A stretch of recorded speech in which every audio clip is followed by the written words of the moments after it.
Ek groet julle vanoggend in die wonderlike naam van Jesus en dankie vir die voorreg wat ek het om weer eens in God se woord met julle te gaan en bietjie te deel dit wat die Here op my hart gelê het vir ons. En ja, ek bid regtig dat die Here julle sal seën in die week wat voor julle is. En gewoonlik hierdie tyd van die jaar, dis 'n lang jaar. En ouens sit daar en hulle dink, ja, hoe gaan ek dit maak? Hoe gaan ek tot hierdie einde kom? En hierdie storie uit Petrus is vir my so 'n wonderlike storie, wonderlike voorbeeld vir ons as manne en vroue van God.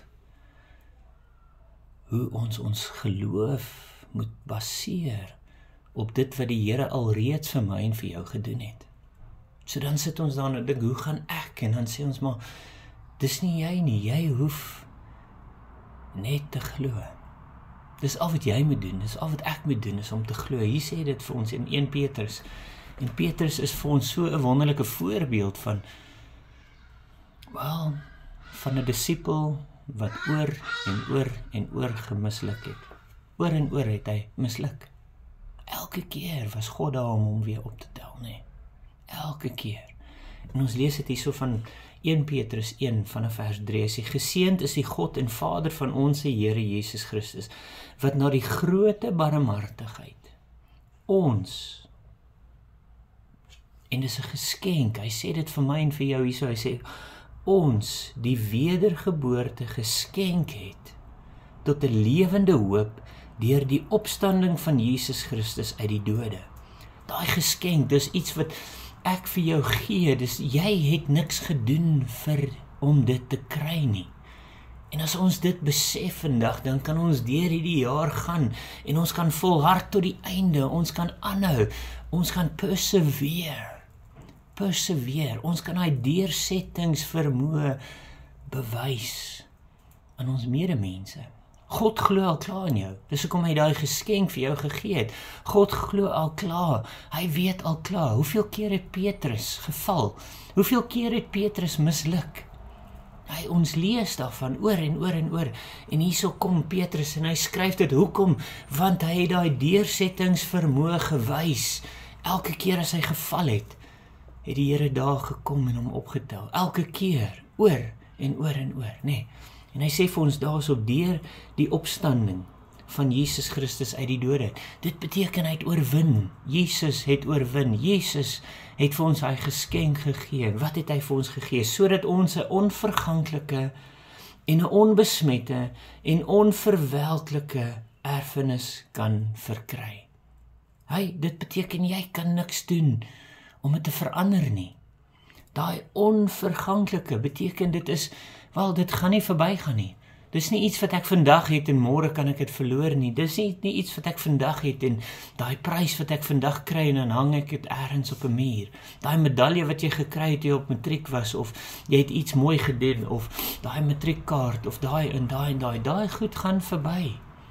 Ons praat gisteraan so om 'n braaivleisvuur en sê, niemand gaan vir jou vra wat was jou graad 10 punt nie. Want dit het verby gegaan. Dit het verby, dis iets van die verlede.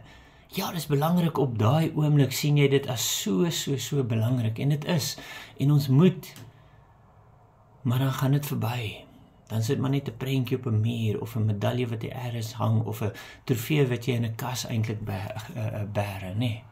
Maar hierdie onverganklike en onbesmette, dis niks wat jy ons kan doen, en onverwelklike erfenis kan verkry, wat in die hemel bewaar is vir ons.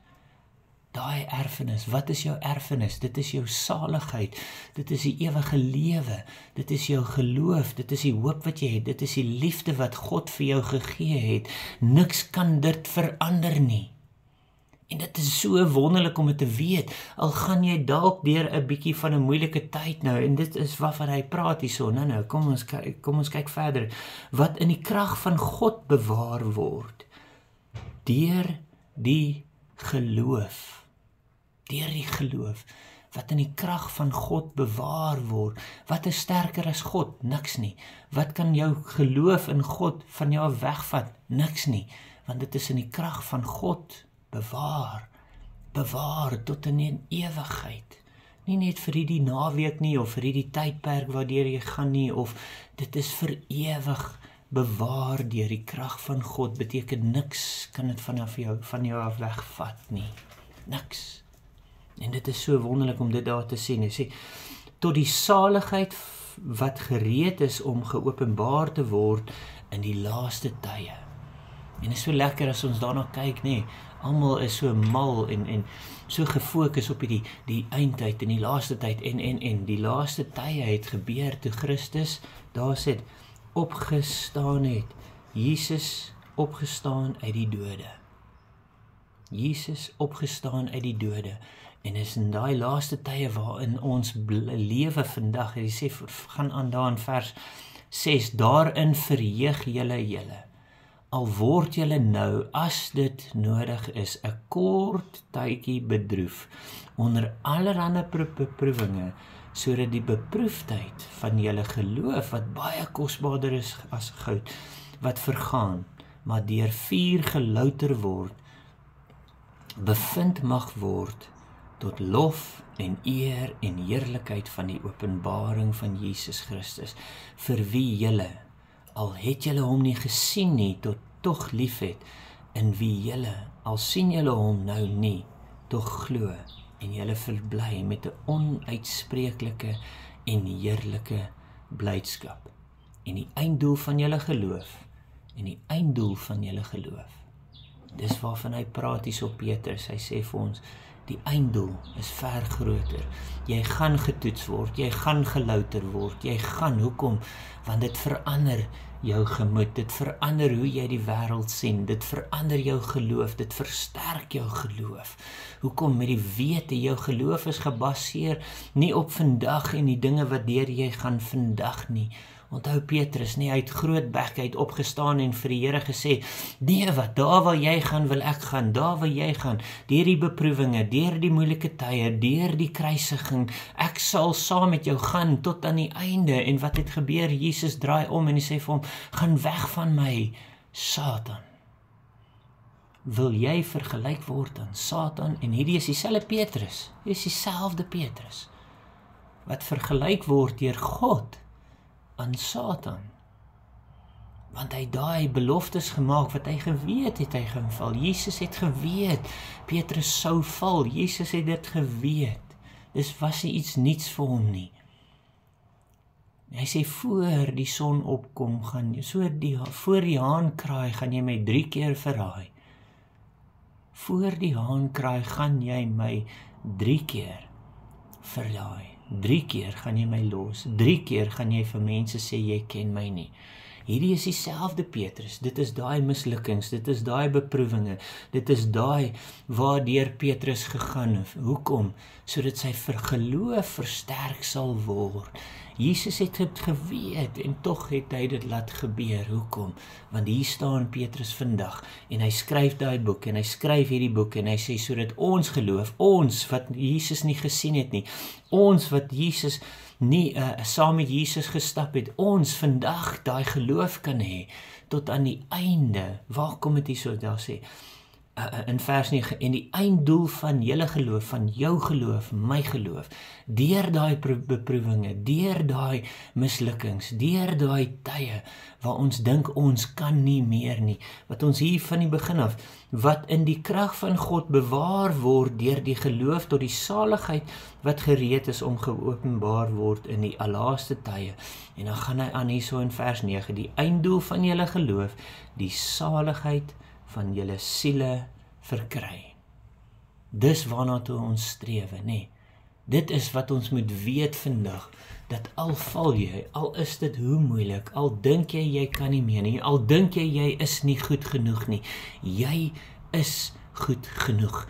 Jy is God se oogappeltjie, jy is tot alles in staat deur Christus wat vir jou die krag gee. Jy gaan deur hierdie mislukkings of hierdie beproewinge of hierdie moeilike tye of die tye waar jy nie dink jy kan nie. Jy gaan hierdeur maar met die oog gefestig op die prys, op die wenpaal, op die eindstreep, daar waar ek sien my geloof is bewaar in die krag van God. Ek gaan nou en dan 'n bietjie struikel, ek weet dit. maar die Here gaan my weer optel en hy gaan jou weer versterk en hy gaan jou weer op jou voete sit en hy gaan jou weer bewaar tot die einddoel. Die einddoel wees jou saligheid.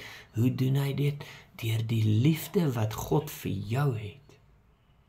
Kan jy vandag daar sit en sê ek sal, omdat God alreeds vir my gedoen het.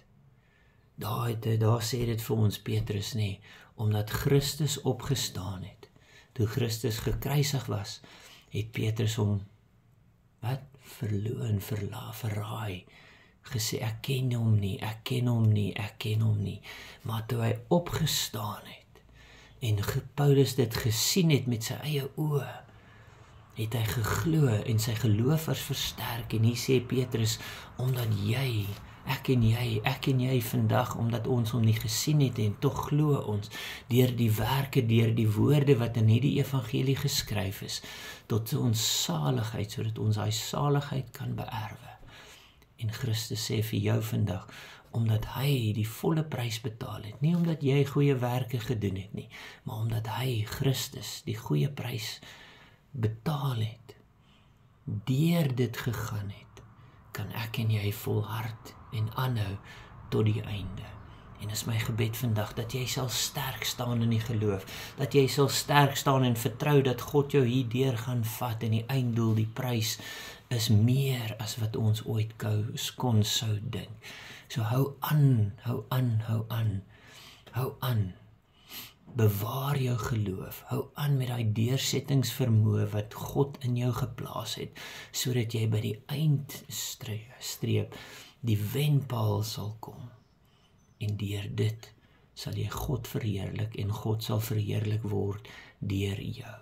Mag jy 'n geseënde week hê en asseblief, as jy dink jy kan nie meer nie, reik uit na ons toe. Reik uit na iemand wat versterk is in die geloof, wat gevestig is in Christus, sodat ons saam met jou hierdie pad kan stap.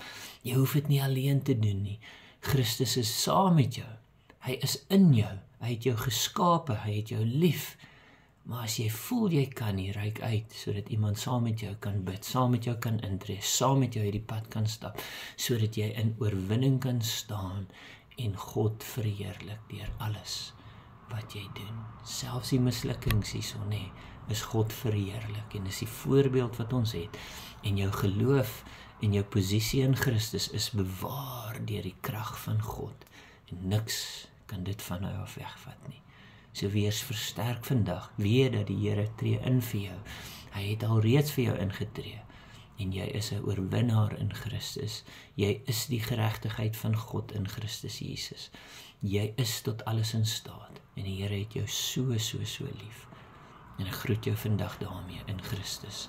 Amen.